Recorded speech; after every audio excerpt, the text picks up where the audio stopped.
స్తోత్రాలు. మనము ఏ విషయంలో ఏం కావాలనుకున్నా కూడా దానికి ఒక శ్రమ అంటూ ఎదురయ్యిద్ది. అంతేనా? మా పెద్దలు అంటారు కదా! జీవితం అనేది పూల పాంపు కాదు, కష్టాలు ఖచ్చితంగా అంటారు. వడ్డించిన ఇస్త్రీ కాదు. మనం ఏదైనా జీవితం అనేది ఒక అన్‌ఎక్స్‌పెక్టింగ్ జరగటమే అనమాట. సో, మనం అనుకున్నది గానీ, మనం ఒక ప్లాన్ చేసుకుంటాం. క్రిస్టమస్‌కి ఇలానే అవ్వాలి, ఇదే జరగాలి, ఇలా జరుపుకోవాలని ఒక ప్లాన్ చేసుకుంటాం. కానీ ఖచ్చితంగా అది ఎ ఎక్కడో ఒక చోట ఏదో ఒకటి మనం అనుకున్న దాంట్లో పోతానే ఉంటదనమాట. సో, మన జీవితం అనేది కూడా అలాంటిదే. అలాంటి సిట్యుయేషన్స్ దేవునికి కూడా ఎదురైనయా అంటే ఎదురైనయి. ఎదురైనయంటారా? ఎదురవ్వలేదంటారా? ఇంకోటేంటంటే ఏమీ లేకుండా సాఫీగా ఎళ్ళిపోయి, మనం అనుకున్నది జరిగితే ఎలా ఉంటది? ఒకటి పోరాడి గెలిస్తే ఎలా ఉంటదంటారు? ఓకే.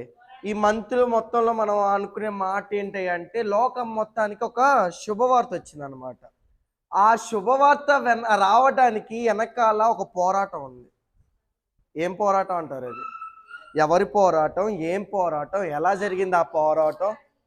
పాపంతో పోరాడారు రాంగ్. ఏం పోరాటం? ఎలా పోరాడారు? ఎలా జరిగింది? ఎలా శుభవార్త అయింది? ఎలా శ్రమను అధిగమించారు? ఎవరితో ఇంకా శ్రమొచ్చింది? ఎవరితో యుద్ధం జరిగింది? ఇంకా ఆ మాట అనగానే సాతానని అంటారు. సాతానే ఎలా ఏ రీతిగా ఉంది ఆ సాతాను? సాతాను ఈ లోకంలో ఎలా ఉంది ఆ టైంలో? లేపోతే అసలు ఏం పోరాటం జరిగింది? ఎక్కడ పోరాటం జరిగింది? దేవుడు ఈ లోకానికి రాటానికి ఒక పోరాటం జరిగింది. ఎక్కడ జరిగింది? ఎప్పుడు జరిగింది? ఎలా జరిగింది? భూమి మీద కాదు. ప్రకటన 12వ అధ్యాయము 7వ వచనం. అంతటా పరలోకమందు ఏం జరిగిందంట? యుద్ధం జరిగిందంట. ఎవరి మధ్య అని మనం చదువుతుంటే ఫస్ట్ వచనం నుంచి ఒకసారి క్లియర్‌గా చదివితే, ఈ 12వ అధ్యాయం గురించి నేను మీతో మాట్లాడతాను. కాకపోతే ఈ ఒక్క లైన్ గురించి మాట్లాడతాను. ఈ 12వ వచనం మొత్తం చదవక్క. ఒక గొప్ప సూచన కనపడ్డదంట. అదేందంటే ఒక సూర్యుని ధరించుకున్న ఒక స్త్రీ అంట. ఆ! ఆ! ఆ స్త్రీ ఎవరు? ఆ పాదాల కింద ఉన్నయి ఏంటి? ఆ నక్షత్రాలేంటి? ఆ సూర్యుడేంటి? ఆ చంద్రుడేంటనేది మనం తర్వాత మాట్లాడుకుందాము. అయితే ఆ స్త్రీ ఒక రిప్రజెంట్ దేన్ని చేస్తుందంటే ఇజ్రాయేలుని చేస్తుంది. ఇశ్రాయేలుకి రిప్రజెంట్ చేస్తుందనమాట ఆ స్త్రీ. అది ఎలా చేస్తుందన్నది తర్వాత మనం మాట్లాడదాం. ఇప్పుడు కాదు, తర్వాత ఇప్పుడైనా కుదిరినప్పుడు. సో, ఆ 12వ వచనం మొత్తం చదువుకుంటా వస్తే ఒక బాలుడిని ఆ స్త్రీ ఏం చేస్తుందంటే ఒక బాలుడిని కనబోతుందంట. కానీ ఆ బాలుడు ఎప్పుడైతే కనగాల కనగ కనగాల్నే ఒకటి వేచుందంట. ఏంటిదయ్యా అంటే అది చదువు. ఇక్కడ మనం తెలుగు తర్జుమా బైబిల్‌లో చూస్తే మనం ఎలా ఉండిద్దయ్యా అంటే అది ఘట సర్పం అన్నట్టుండిద్ది. ఒకవేళ ఇంగ్లీష్ రామన్ క్యాథలిక్స్ బైబిల్‌లో గాని, ఇంగ్లీష్ బైబిల్‌లో గాని, టైమ్ నౌస్‌లో గాని చూస్తే ఎలా ఉండిద్దయ్యా అంటే ది బిగ్ రెడ్ డ్రాగన్ అంటారు. అంటే ఒక ఎర్రని ఒక డ్రాగన్ లాంటిదన్నమాట. సో, అలాంటిదన్నమాట అది. దాన్ని ఎందుకు దీంట్లో మార్చారయ్యా అంటే ఘటసర్పంగా ఎందుకు మార్చారంటే ఆ డ్రాగన్‌కి ఏముందయ్యా అంటే విషం ఉంది. చదువక్క విషం. హ్మ్. హ్మ్. ఆ! ఆ ఘటసర్పం గురించి కూడా చదువక్క మూడో వచనం. హ్మ్. ఆ! ఆ! ఆ! ఆ! ఆ! ఆ! మనం మాట్లాడుకుంటాం గదా! పరలోకమందు దేవునికి అవిధేయత కార్యం చేసి ఒకటేమంటదంట తను తాను హెచ్చించుకోవాలనుకోని పడదోయబడిందంట. పడదొత్త ఏం చేసిందంట? తన తోకతో ఇట్ట కొట్టిందంట. తోకతో కొట్టంగాల్నే ఏమైంది? పరలోకంలో ఉన్న మూడో అంత భాగం ఏమైందంట? ఈ లోకానికి ఈ పాతాళంలోకి పడవేయబడిందనమాట. ఆ తోకలో ఏముందని మాట్లాడుకుంటే విషం ఉందన్న మాట మనం చాలా అధ్యాయాల్లో చూస్తాము. సో, ఆహ్, ఆ విషం ఉన్నది ఏం చేస్తుందయ్యా అంటే పోరాటం చేస్తా ఉంది. ఎవరితో పోరాటం చేస్తా ఉంది? మిఖాయిల్‌తో చేస్తా ఉంది. ఏడో వచనం ఇప్పుడు చదవవు ఒకసారి క్లియర్‌గా. ఆ! మిఖాయేలను అతను దూతలు. మిఖాయేలు నువ్వు ఏ పోరాటం గురించి మాట్లాడినా, ఏ డీటెయిల్ అయిన పోరాటం గురించి మాట్లాడినా, అక్కడ మొట్టమొదటిగా పడే దూత ఏంటయ్యా అంటే మిఖాయేలు. సో ఈ మికాయేలు ఎవరి తరపున యుద్ధం చేస్తుంది? ఎవరి తరపున యుద్ధం చేస్తుంది? ఎవరి తరపున యుద్ధం చేస్తున్నా మా మికాయేలండి? శిశువు పట్ల కాదు. ఎవరి కోసం యుద్ధం చేస్తుంది ఆ మికాయేల అంటే ఈ లోకంలో ఉన్న వారి కోసం. దానియేలు గురించి నువ్వు చూసుకున్నప్పుడు దేవుని కోసం కాదు కదా యుద్ధం చేసింది. ఎవరి కోసం చేసింది? గాబ్రియేలుని ఈ లోకానికి పంపించడానికి దానియేలు కోసం యుద్ధం చేసింది. అలాగే ఈ లోకం మొత్తానికి సంతోషం కలగటానికి మికాయేలు ఏం చేస్తుంది అంటే ఆ ఘట సర్పంతో పురుషలింగము. సో ఆ మికాయేలు ఏం చేస్తున్నాడు అంటే యుద్ధం చేస్తా ఉన్నాడు.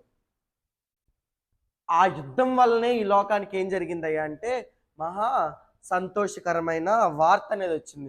సో ఏదైనా మన మన ఆత్మీయ జీవితంలో మనం చూసుకున్నా కూడా దేవుడు ఎందుకు నువ్వు కొరిమిలో పడాలని కోరుకుంటున్నాడయ్యా అంటే నువ్వు కొరిమిలో పడకుండా శుద్ధ సువర్ణంగా నువ్వు రాలేవు, అంతే కదా.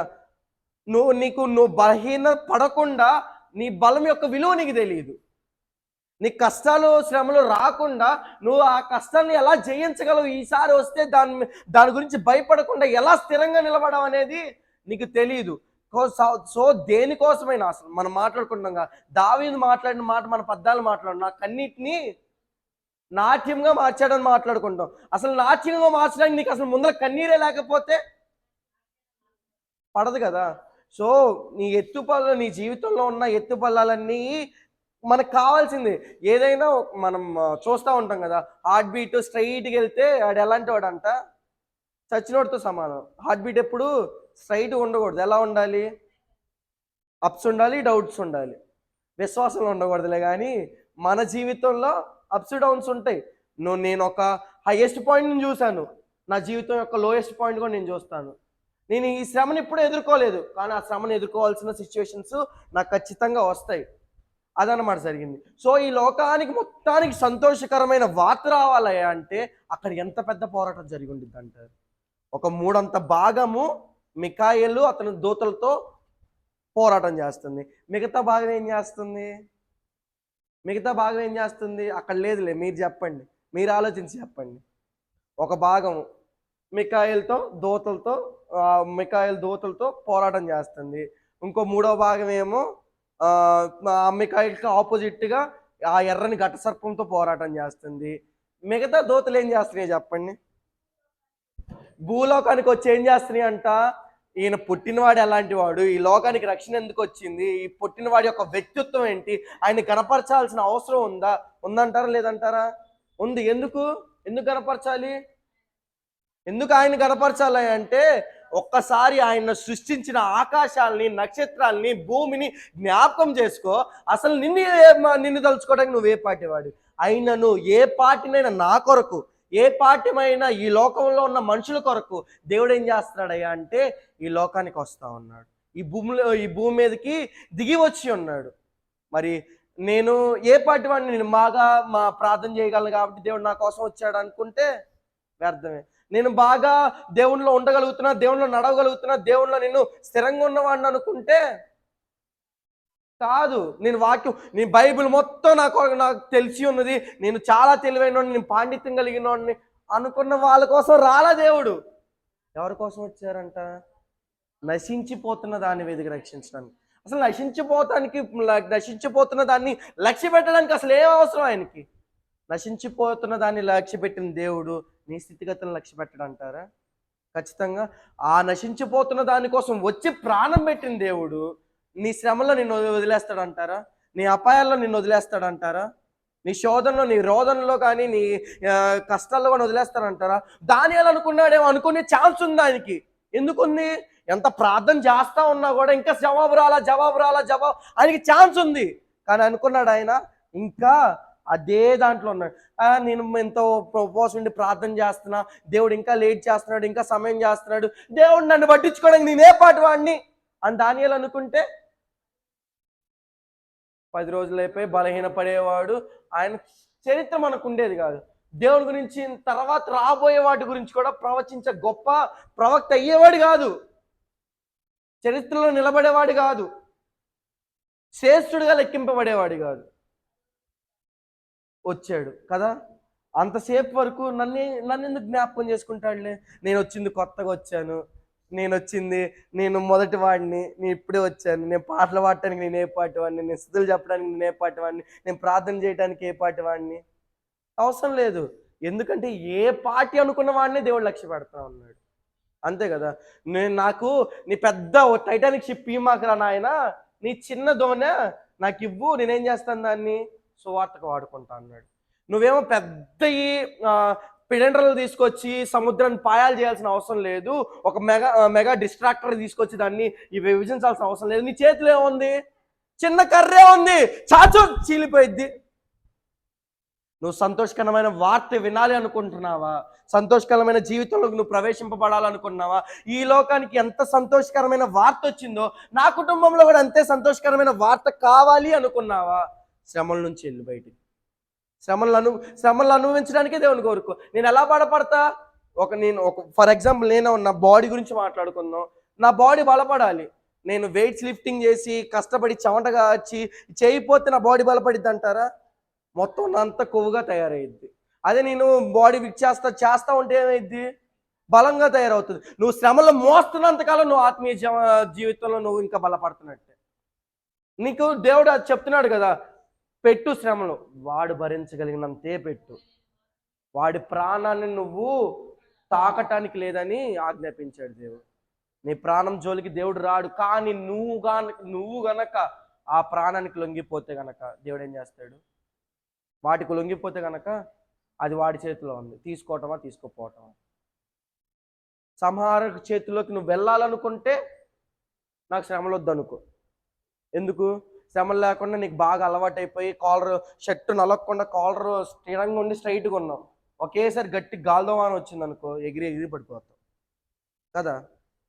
ఇప్పటి వరకు నాకు ఇది ఉంది, నేను ఉన్నానని గర్వపడుతున్నామో, ఒకవేళ దేవుడు కొట్టకుండా చోట అలా కొట్టాడానికి ఏమైపోయింది? పోవాల్సిందే కదా, తొలగిపోవాల్సిందే కదా.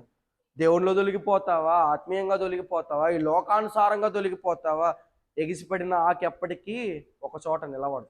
ఎందుకు నిలవదు? అది దాన్ని సూచించేది ఏంటి అంటే అది కొట్టుకుపోవడానికి సిద్ధంగా ఉందని. అంతే కదా. మనం పెద్దలు బాగా అంటారు కదా, ఆరిపోయేది పనికంటే ఏముంటుందంట, అలానే ఉండిద్ది. సో నేను ఏ పార్టీ వాడిని నన్ను జ్ఞాపకం చేసుకోవటానికి అని దేవునితో నువ్వు కంపేర్ చేసుకున్నావు అనుకో, నీ తగ్గింపు ఉంటుంది. అలా కాకుండా లేదు నేను సరితక్కన బాగా పాటలు పాడితే నేను గొప్ప నేను కంపేర్ చేసుకొని, లేదు నేను వాళ్ళకన్నా వాక్యం ఎక్కువ చదువుతానని నేను ఇంకోలాగా కంపేర్ చేసుకోను. అసలు మనుషులు నేనెందుకు కంపేర్ చేసుకోవాలి? ఎందుకు? అందరూ ఏమై ఉన్నారయ్యా అంటే పాపులయ్యే ఉన్నారు. పాపుల కంపారిజన్ ఏంటి? లేదు కదా. దేనికి కంపేర్ చేయాలి? వాళ్ళు గొప్పగా పాడారు, నేను పాడలేకపోతున్నాను భయపడ్డంత మాత్రం ఏమైనా దేవుడు చేయాల్సిన పని చేశాడు కదా. మనం భయపడిపోయి అమ్మో నేను చేయగలను ఉండగలం అనుకున్నావు, చాలా భయపడ్డావు. ఆడికి వెళ్ళంగానే ఏమైపోయింది? దేవుడే ఒకటి వచ్చింది అన్నమాట మాట, చేసిన ప్రతి దాంట్లో కూడా వీళ్ళు ఏం తప్పులు లేకుండా చేసుకున్నారని. అది వచ్చిందా లేదా? ఎందుకు వచ్చిందంటారు? అది నువ్వు అలా కాకుండా వాళ్ళతో కంపేర్ చేసుకొని నేను నాది అవ్వదని అక్కడ అయిపోతే ఎలా ఉండిద్ది? అలానే ఉండాలి. ఇప్పుడు కొత్తగా వచ్చిన అక్క అనుకున్నాం, వాళ్ళు పాటలు చేస్తున్నాడు, నేను ప్రార్థన చేయలేకపోతున్నాను అనుకోని అక్క అయిపోయింది అనుకో, ప్రార్థనలో బలపడగలదంటారా? అక్క దానికి అక్క ఏమనిద్ది అంటే నాకు ఛాన్స్ ఎవరిస్తున్నారు, వాళ్ళే వాడుతున్నారు. కానీ నీ నోట్లో నువ్వు దేవుడు మాట్లాడుకున్నా దేవుడు వింటాడు అంటారు లేదా? ఇందాక అదే చూస్తా ఉన్నా, అక్క గట్టిగా స్తుతులు చెప్తా ఉంది, బాగా చెప్తుంది, సడన్ గా ఆపేసింది. ఏంటి ఎందుకు ఆపేసావు అక్క అంటే, ప్రార్థన చేస్తా. నీదే, వాళ్ళ ప్రార్థన చేయటం వల్ల నువ్వేమి దేవుని కనపరిచినట్టు అవ్వదు, వాళ్ళు ప్రార్థన చేయటం స్తుతించడం వల్ల మనకే ఉండిద్ది కాదు, అంతే కదా. సో నువ్వు ఆపాల్సిన అవసరం లేదు. దేని గురించి అయినా నేను ఆగాలి, నేను అయిపోవాలి, లేకపోతే దేని గురించి అయినా నేను నిలబడకుండా ఉండిపోవాలన్న అస్సలు సమస్య లేదు. ఎందుకు సమస్య లేదంటే ఎవరి టికెట్ వాళ్ళదే, ఎవరిది వాళ్ళదే, ఎవరి రాజ్యం వాళ్ళదే, ఎవరిని స్తుతి వాళ్ళదే, ఎవరి ప్రార్థన వాళ్ళదే. వ్యక్తిగత ప్రార్థన ఎందుకు అంటే నా వ్యక్తిగత గురించి మంజులక్క ప్రార్థన చేయలేదు, నా వ్యక్తిగత గురించి రాజక్క ఎవరు ప్రార్థన చేయలేదు, నా వ్యక్తిగత గురించి నేనే ప్రార్థన చేసుకోగలను, అంతే కదా. మన మనుషులకి మనం ఏదో ఇప్పుడు నేను నాకు ఎంత బాధ ఉందో నేను మంజులక్క చెప్పా, మొత్తం నాకు ఎంత బాధ ఉందో మొత్తం తెలిసిపోయిద్దా మంజులక్కకి? అస్సలు తెలియదు. ఏదో సమస్య తెలిసిద్ది, వీడు బాధపడుతున్నాడని తెలిసిద్ది అంతే. కానీ లోపల ఉన్న బాధ ఎలాంటిది ఎవరికి తెలిసిద్దా అంటే నాకు మాత్రమే తెలిసిద్ది. ఆ ఆ కష్టాన్ని మనం అనుకుంటున్నాం కదా, ఈ కష్టం ఏదైతే ఉందో, ఈ పోరాటం ఏదైతే ఉందో, అది ఎలా కన్వర్ట్ అవ్వాలి? దేవుడు ఈ లోకంలో జన్మించినప్పుడు ఎలా అయింది అంటే, ఆ కష్టము, ఆ యుద్ధము మహా సంతోషకరమైన వార్త అయింది కదా. మనం ప్రతి దాంట్లో చూస్తాం కదా, ఏదైనా మూవీ కానీ ఏమన్నా అయిపోగానే ది ఎండ్ కార్డ్ వస్తుంది. ఏంటిది? శుభం. అంటే ఏంటి అర్థం? ప్రతిదానికి హ్యాపీ ఎండింగ్ ఉండాలి. నీ శ్రమకు ఎండింగ్ నీ కన్నీరు కాదు, నీ శ్రమకు నీ కష్టాలకి ఎండింగు నీ యొక్క దుఃఖం కాదు, నీ నీ ఇబ్బందులకి ఎండింగు నీ యొక్క మూలుగులు విజ్ఞాపనలు కాదు. ఏమవ్వాలంట? సంతోషం అవ్వాలి. అదే సంతోషం అయినప్పుడే నిజమైన శుభవార్త నీకు. అప్పుడు ఆలోకంలో మరణ ఛాయల్లో ఉన్న వాళ్ళకి కాబట్టి, వాళ్ళు మరణ ఛాయల్లో ఉన్నారు కాబట్టి వెలుగు కలగడానికి శుభవార్త జరిగింది. నువ్వు మరణ బంధకాల్లో ఉన్నావా, నువ్వు చీకట్లో ఉన్నావా, నువ్వు అప్పుల్లో ఉన్నావా, నువ్వు శ్రమల్లో ఉన్నావా, లేకపోతే నీ మీద సాతాను అంధకారం నీ మీద ఉందా, సాతాను శోధనలు నీ మీద ఉన్నాయా? నీ మీద ఇప్పుడేం వెలుగు కలగాలి? నీ విశ్వాసం అనే వెలుగు నీకు కలగాలి. దేవుడు వాక్యం అనే వెలుగు కలగాలి. ఎందుకు వాక్యం అనే వెలుగు కలగాలంటే, ఆది యందు వాక్యము దేవుని యొద్ద ఉండును, ఆ వాక్యమే మనుషులకి వెలుగై ఉండెను. సో ఈ వాక్యం అనే వెలుగు నీ మీద పడినప్పుడు నీ ఎండింగ్ ఎలా ఉంటుంది అయ్యా అంటే సంతోషకరంగా ఉంటుంది. అంతేగా? అంటారా కాదంటారా? ఇన్ని శ్రమలు అవుతున్నాయి, ఇన్ని ఇంటర్వ్యూలు చేస్తాడు, ఇంకా గో త్రూ ఇట్. నువ్వు ఒక ఇంటర్వ్యూకి వెళ్ళావు, సెలెక్ట్ అవ్వలేదు, అక్కడ నువ్వు నేర్చుకుందేంటి? అది నేర్చుకున్నావు. దానితో నువ్వు ఇంకో ఇంటర్వ్యూకి వెళ్ళావు, అక్కడ నీకు ఇంకా పెద్ద సమస్య ఎదురుపడింది, ఇంకా నేర్చుకున్నావు. ఈసారి కింద మనం అంటాం కదా, చిన్న చేపల వేట ఎంతసేపు అయ్యా, కొడితే ఆ కుంభస్థలాన్ని కొట్టాలన్నట్టు పెద్దదాని దగ్గరికి వెళ్ళు. ఇప్పుడు వరకు నేర్చుకున్నవన్నీ నీకేమైనా అక్కడ విజయాన్ని నీకు ఇస్తాను. ఉద్యోగం రావట్లా, ఇంకెన్ని సంవత్సరాలు, ఇంకెన్ని నెలలు నీ కొరకు కుంభస్థలం దాచి ఉంచాడు దేవుడు. ఇస్తాడంటారా? ఎవరంటారా? ఖచ్చితంగా ఇస్తారు. నేను దేవుళ్ళు ఉన్నప్పుడు నాకు శోధనలు ఎదురవుతున్నాయి, నాకు కష్టాలు ఎదురవుతున్నాయి, నాకు ఇబ్బందులు ఎదురవుతున్నాయి, అపాయాలు ఎదురవుతున్నాయి, దేవుడు రాకపోకల్లో కాపాడుతాడు అన్నాడు కదా. ఏంటి నాకు కాపాడలేదంటే గో త్రూ ఇట్. ఒకసారి నువ్వు వెళ్ళి దాని నుంచి వెళ్ళితేనే దేవుడు ఎంత సురక్షితంగా నేను ఉంచగలడో దేవుడు చూపిస్తాడు. ఏ అపాయం వచ్చినా నిన్ను సజీవుల సంఖ్యలో ఎలా ఉంచాలో దేవుడు చూపిస్తాడు. మరి సజీవ సంఖ్యలో లేని వాసు మాటల గురించి ఏమంటావు అభిషేక్ అంటే, వాళ్ళు ఎక్కడ ఎగిరి పడ్డారో మనకు తెలియదు. చెప్పే కదా, ఎగిరిపడ్డాకు కొట్టుకుపోవాల్సింది. తగ్గించుకున్నావా ఉంటావు, తగ్గించుకోలేదా అంతే కదా. దేవుడు ఆ విజయాన్ని పొందటానికి ఎంత తగ్గించుకున్నాడు తెలుసా? ఒకవేళ దేవుడు తగ్గించుకోకుండా ఇంకో ఈ కోణాన్ని ఇంకోలాగా మాట్లాడదాం. శిశువు పుట్టంగానే చంపేయాలని ఉంది. ఎవరు? ఎర్రనగట్ట సర్పం ఉంది. తలంపిచ్చింది. ఏ రోజుకి తలంపిచ్చిందైనా అదే ఇచ్చింది. సో ఉంది. దేవుడు తను తగ్గించుకోకుండా ఒకవేళ రాజుల కుటుంబంలో పుట్టుంటే, ఏ రోజుకే పుట్టాడు అనుకో, దెబ్బకి ఏం చేస్తాడు? ఏ రోజు చంపేస్తాడు. ఏదో ఆ రాజుకి ఈ రాజు ఎందుకు? వాళ్ళు జ్ఞానులు వచ్చిన వాళ్ళు కూడా ఏం వాళ్ళ జ్ఞానులు కదా. జ్ఞానులు ఏం బుర్ర తక్కువ వాళ్ళు కాదు కదా. మరి బుర్ర తక్కువ వాళ్ళు అయినట్టు దేవుడు ఎలా వస్తాడు అనుకున్నారు జ్ఞానులు? ఎవరైనా ఊహించగలరా? దేవుడు మనకి చాయిస్ లేదు. నేను నాన్నకే పుట్టాలన్న చాయిస్ నాకు లేదు, అంతే కదా. నేను వాళ్ళకే పుట్టాలన్న చాయిస్ నా దగ్గర లేదు. కానీ దేవునికి ఉంది. కానీ దేవునికి ఉన్నా కూడా ఏం చేశాడు? అక్కడ తగ్గించుకోకుండా నేను రాజుకే పుట్టాలనుకుంటే రాజు పుట్టిన మరుక్షణము చనిపోయి ఉండేవాడు. ఆ గడ్డ సర్పం ఏం చేసింది? తినేసి ఉండిద్ది, అంతే కదా. అంటే దేవుని తినేంత గొప్పది కాదు, కానీ ప్రాబిలిటీ మనం మాట్లాడుకుందాం. అలా జరుగుంటే ఇంకందరికీ తెలిసిపోయి ఉండేది. అప్పుడు సామాన్యులు కూడా దేవుని దగ్గర, ఆయన రాజు పెరిగేటప్పుడు ఏం చేస్తాడు? రాజు కుటుంబంలోకి వెళ్ళి పెరిగితే ఆయన దగ్గరికి ఎవ్వరు రాకుండా ఒక బందోబస్తు, కాపలా అన్నీ ఉంచేవాడు కదా. మనం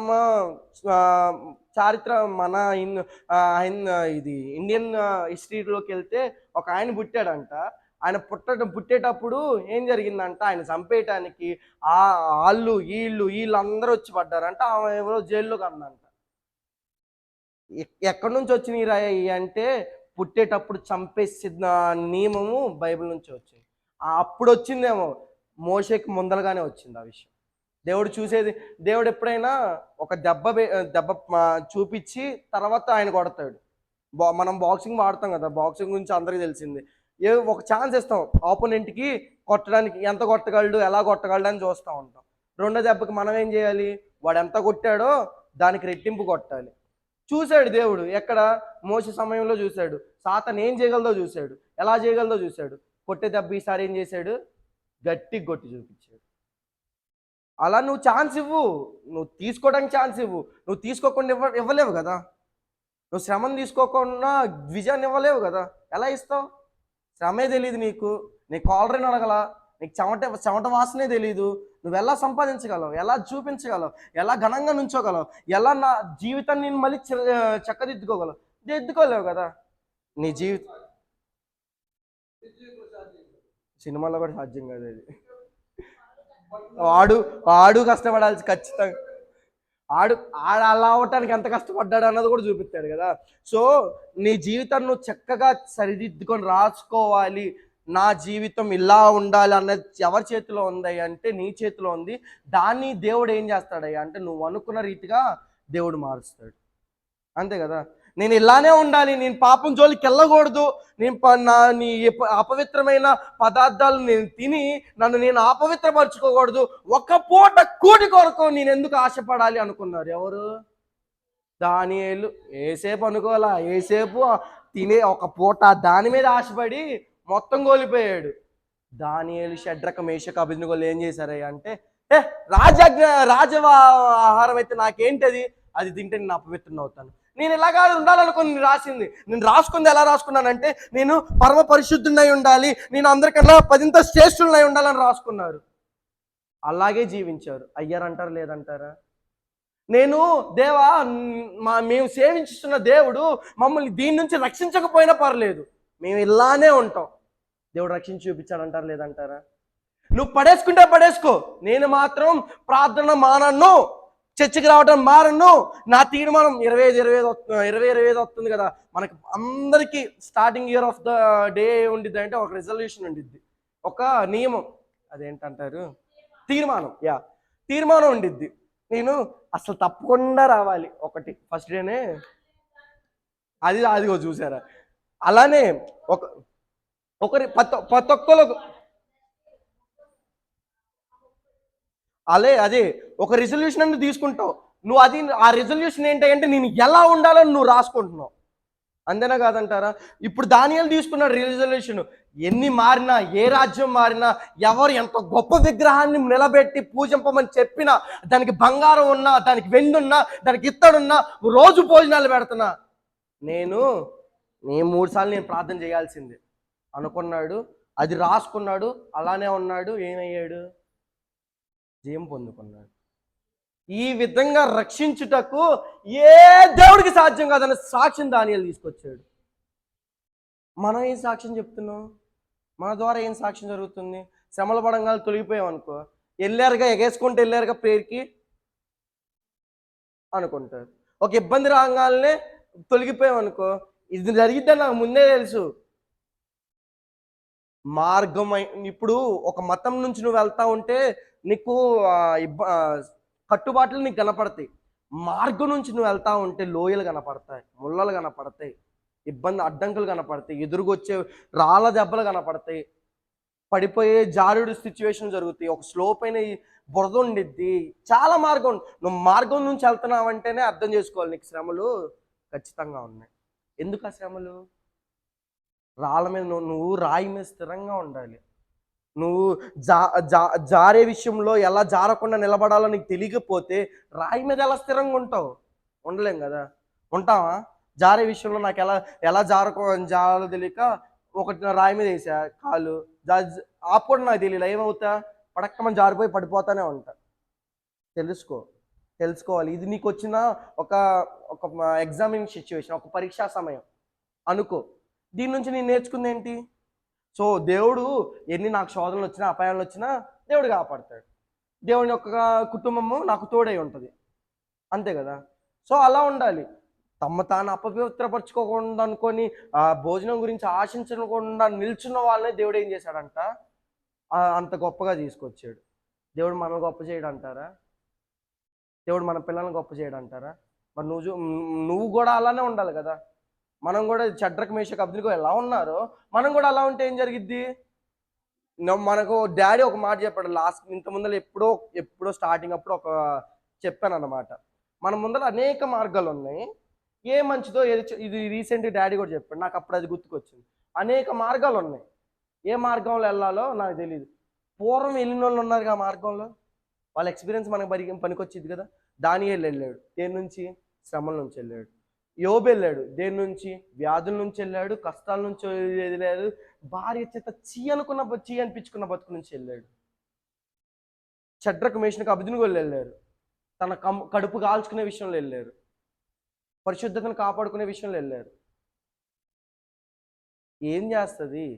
ఏసేపు కూడా వెళ్ళాడు, ఏసావు వెళ్ళాడు, ఏమయ్యాడు? అతను వెళ్ళిన మార్గం భ్రష్టత్వ పాలైంది. కయ్యూని వెళ్ళాడు, ఏమయ్యాడు? ఎందుకు నీకు పగెందుకు? ఒకళ్ళ మీద నీకు పగెందుకు? వాడు మంచిగా ఉంటే నీకేంది, వాడు మంచిగా లేకపోతే నీకేంది? ఏబేల్ అర్పణ దేవుని ఆగ్రహించాడు, నా అర్పణ దేవుడు ఆగ్రహించాలంటే ఏబేల్ దగ్గర లేదు తప్పు, కయ్యూని దగ్గరే ఉంది తప్పు. ఏం తప్పు?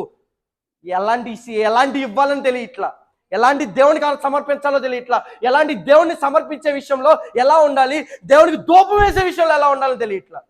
సమర్పించే అంటే ఏంటి? ధూపం వేయటమే. నీ ధూపము సువర్ణ బలిపీఠంలో నిలబడాలి. ఎలా వేయాలో నీకు తెలియకపోతే ఎవరి ప్రార్థన గురించి నువ్వు ప్రశ్నించగలవా? ప్రశ్నించలేము. ఎందుకు? నేనేసిన ధూపం కరెక్ట్ లేదు, నేను నిలబడే చోటు కరెక్ట్ లేదు, నేను నిలబడి చూసే విధానం తప్పు ఉంది. మనం ఈ వాట్సాప్ వచ్చిన దగ్గర నుంచి ఒక ఫోటో వచ్చింది, ఒక సింహము పిల్లని నోటిని ఇట్లా పట్టుకొని ఉంటుంది. ఇటువైపు నుంచి చూస్తే ఎలా ఉండిద్ది అంటే దాని తల తినేసినట్టు ఉండిద్ది, అటువైపు నుంచి చూస్తూ ఉంటే దాన్ని ఎత్తుకొని ఆడిస్తున్నట్టు ఉండిద్ది.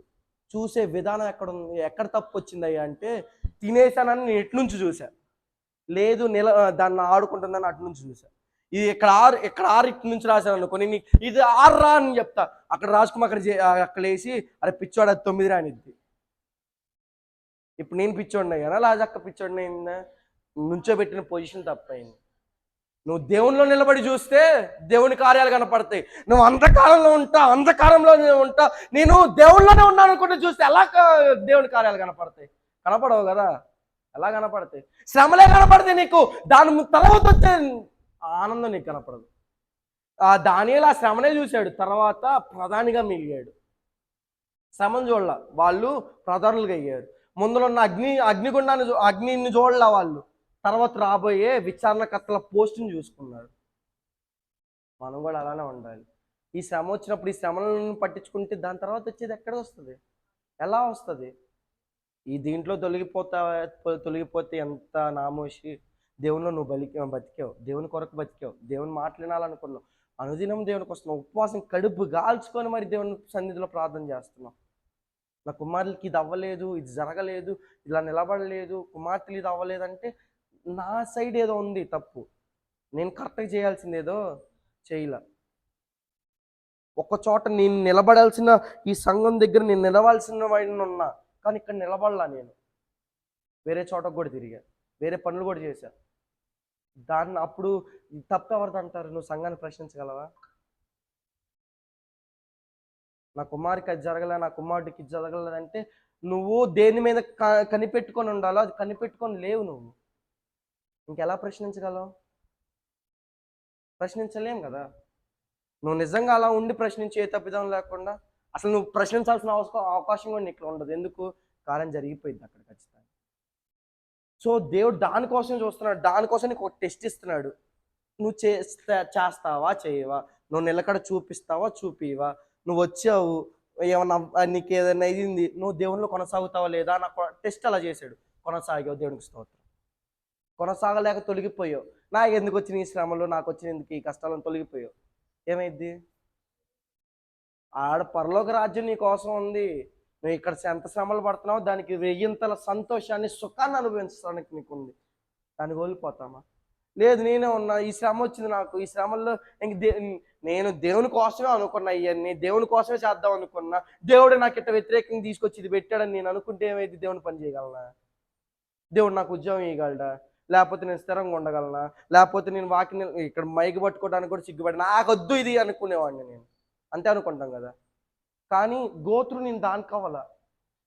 దేవుడు చేయమన్నాడు, దేవుడు చేస్తానన్నాడు, దేవుడు తెలియజేస్తానన్నాడు, దేవుడు చూసుకుంటానన్నాడు, అలా వెళ్ళిపోయి నిలబడ్డానా లేదా? అలాగే ప్రతి ఒక్కరు నిలబడాలి. ఒక శ్రమ రాగానే వెళ్ళిపోదాం, ఒక శ్రమ తొలంగా ఇక్కడ జరగట్ల పని వేరే చోటుకి వెళ్దాం. ఎందుకు జరగదు? పని ఎందుకు జరగదు? ఆడికి ఏముంది? ఇక్కడ ఏం లేదు. సరే ఇంకో విషయం అడుగుతాను. కార్యము దేవుడు దేన్ని చూసి చేస్తాడు? ఏం చేస్తాడు? విశ్వాసం చూసి చేస్తాడు. ఇక్కడికి వస్తేనే నీకు విశ్వాసం ఉండిద్దా? అక్కడికి వెళ్తే నీకు విశ్వాసం రాదా? లేదండి, ఆయన దగ్గర వరాలు ఉన్నాయి అని వెళ్ళామనుకో ఏమైద్ది? వారి పిచ్చోడా, నువ్వు ఎక్కడున్నా నీ విశ్వాసం నీ దైవజనుడి విశ్వాసం నీలో పుట్టించలేట్లేదా? నీ దైవజనుడికి వాక్యం తెలియట్లేదా? నీ దైవజనుడు ఏమన్నా వాక్యంలో కొరత ఉందా? నీ దైవజనుడికి ఏమన్నా నీకు ఆహారం పెట్టడంలోనే ఏమన్నా కొదువు ఉందా? లేకపోతే నీ దైవజనుడి దగ్గర ఏమన్నా తప్పు ఉందా నువ్వు అక్కడికి వెళ్ళటానికి? ఏముంది? ఏ సమస్య నుంచి నువ్వు వెళ్దాం అనుకుంటున్నావు? ఎక్కడున్నా అన్నదానికి ఒకటి ఉంది అక్క. ఎక్కడున్నా అనటానికి ఈ చెట్టు అక్కడ పెరగటం, ఇక్కడ పెరగటం అని ఉండదు. ఎక్కడ నాటిందో అక్కడే ఉండాలి. ఎక్కడున్నా దేవుడు చేస్తాడులే అని చెప్పేసి ఇక్కడ ఒకసేపు ఉండి అక్కడ కొద్దిసేపు ఉంటే, నేను మా హైదరాబాద్ వెళ్ళిన తర్వాత, హైదరాబాద్ వెళ్ళినా, బెంగళూరు వెళ్ళినా, దేనికి వెళ్ళినా వేరే చర్చికి వెళ్ళడానికి ఎందుకు భయపడుతున్నానంటే, నాన్న వాక్యానికి అలవాటు పడి ఉన్నా. నాన్న థీరీలో నేను ఎవరైనా చెదరగొడితే ఒక ఆయన వస్తాడు, వచ్చి ఇక్కడ నుంచుంటాడు, అల్లకల్లం చేసి వెళ్తాడు. ఏమన్నా అయిందా? సమయాల గురించి నువ్వు ఎందుకు ఆలోచించాలి? వెర్రివాడా అంటాడు దేవుడు. ఆయన చెప్పిన దాని గురించి నువ్వు ఆయన చెప్పింది బాగా చెప్పాడు, థియరాటికల్గా చెప్పాడు, బైబిలికల్గా చెప్పాడు నువ్వు అనుకొని దాని గురించి ఆలోచిస్తూ ఉంటే, దాని గురించే ఫోకస్ పెట్టుంటే, దానియాలు కూడా దాని గురించే ఫోకస్ పెట్టాడు. సమయాల గురించి, సమయాల కాల గురించి. అరే నీకెందుకు? నీ పని అదా? నీ పని అది? దానియాలు అన్నాడా లేదా అన్నాడు దేవుడు? నేను చెప్పానా? దానియాలకు దేవుడే చెప్పాడు. ఎవరి వశంలో ఉన్నాయి కాలం? నా వశంలో ఉన్నాయి. నువ్వెందుకు ఆలోచించేది అంటాడు దేవుడు. ఆలోచించి ఫోకస్ చేయాల్సిన దాని మీద నువ్వు ఫోకస్ చేయట్లా. ఎక్కడ వరాలు ఉన్నాయి, అక్కడ వరాలు ఉన్నాయి, అక్కడ ప్రార్థన వరాలు ఉన్నాయి. ఇక్కడ నీకేం తక్కువ చేశాడు దేవుడు? ఎక్కడ ఏం తక్కువ చేయలేదు కదా. చేశాడా? మళ్ళీ అటు ఇటు పడవ మీద కాలు పెడతా ఉండే అలలు వచ్చినప్పుడు పడిపోయి నేను నిలబడ్డా కానీ నన్ను పడేశాడు దేవుడు అంటే ఎట్లా? రెండు వైపులు ఉన్నావు, రెండు పక్కల నుంచి ఉన్నావు, గట్టిగా రెండు ఒక పక్కకి వెళ్ళిపోయినాయి గాలితో అనడానికి. నువ్వు పడ్డావు. వెళ్ళింది అది బాగానే ఉంది, వెళ్ళింది ఇది బాగానే ఉంది, నువ్వు పడ్డావు. ఎవరిని ప్రశ్నిస్తావు? మేజర్ నేను కొంచెం అక్కడే పెట్టాను, ఇంత ఇంత ఇంత పాటు ఈ బోట్లో పెట్టానంటే అట్టుండిద్ది. నిలబడేసి దాంట్లో నిలబడితే అది వెళ్ళిన త్రోవలో నువ్వు వెళ్తావు. అంతే కదా. దానికోసం దేవుడు చెప్తున్నావు. ఒక్కొక్క శ్రమ దేనికి ఇస్తాడంటే, దేని మీద నుంచొని ఉన్నావు నువ్వు? ఏ వారధగా ఉన్నావు? నువ్వు వెచ్చగా ఉన్నావా, నువ్వు వెచ్చగా ఉన్నావా, లేకపోతే చల్లగా ఉన్నావా? ఉంటే అలా ఉండు. నీకు అసలు వద్దనుకుంటే చల్లగానే ఉండు, దేవుడు నిన్ను అడగడు.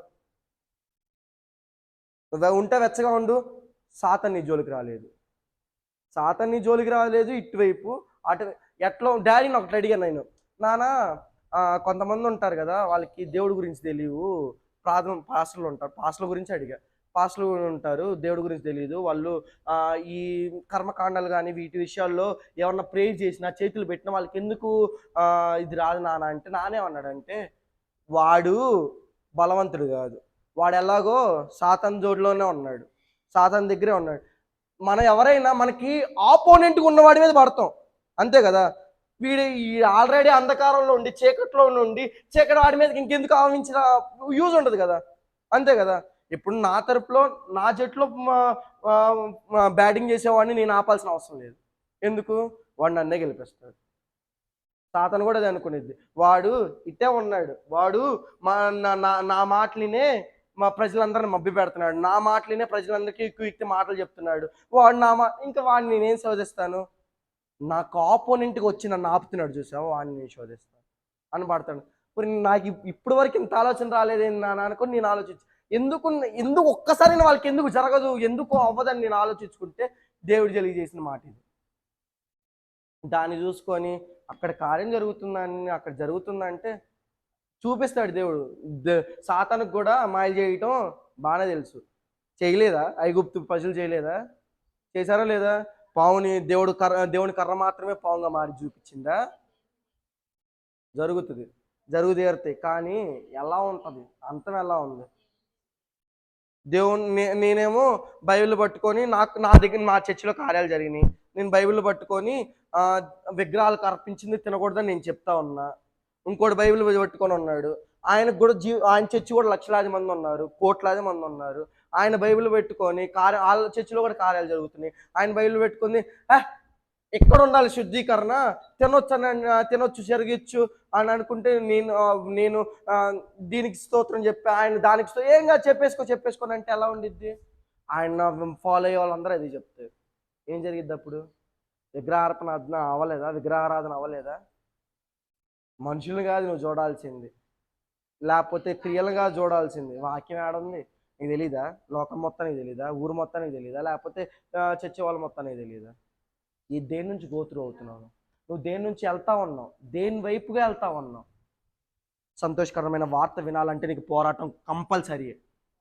పోరాటం లేకుండా నేనే చెప్తా, కావాలంటే నాకు ఉట్టిగా దారిలో ఒక 10 రూపాయలు దొరికింది అనుకో, తీసుకొని 2 నిమిషాల్లో ఖర్చు పెట్టేస్తా. ఆ 10 రూపాయలు నేను ఎప్పుడైతే కష్టపడి సంపాదించానో, ఇక్కడే ఉండాలి, బయటకు రాకూడదు. కావాలంటే రూపాయి దేవునికి ఇచ్చినందుకు అని చెప్పేసుకొని ఇచ్చేసి ఇంకో 9 రూపాయలు నా జేబులో ఉంచుకుంటా. అది చూసుకున్నప్పుడల్లా నేను గర్వంగా ఫీల్ అవుతా. ఎందుకు? నా సొంతం ఇది, నేను పోరాడి సంపాదించింది, నేను పోరాడి నిలబడ్డాను, నేను పోరాడి గెలిచాను, నేను పెనుగులాడి ఇది సంపాదించుకున్నానని యాకోబు ఇశ్రాయేలుగా మారి చూపించాడు. ఆయన కష్టార్జితం ఏమైందంటే అనేక జనములు. ఎంతమంది అంటారు? ఆయన వెళ్ళిని తీసుకొచ్చినప్పుడు ఎంతమంది ఉన్నారు, వచ్చేటప్పటికి ఎంతమంది అయ్యారు?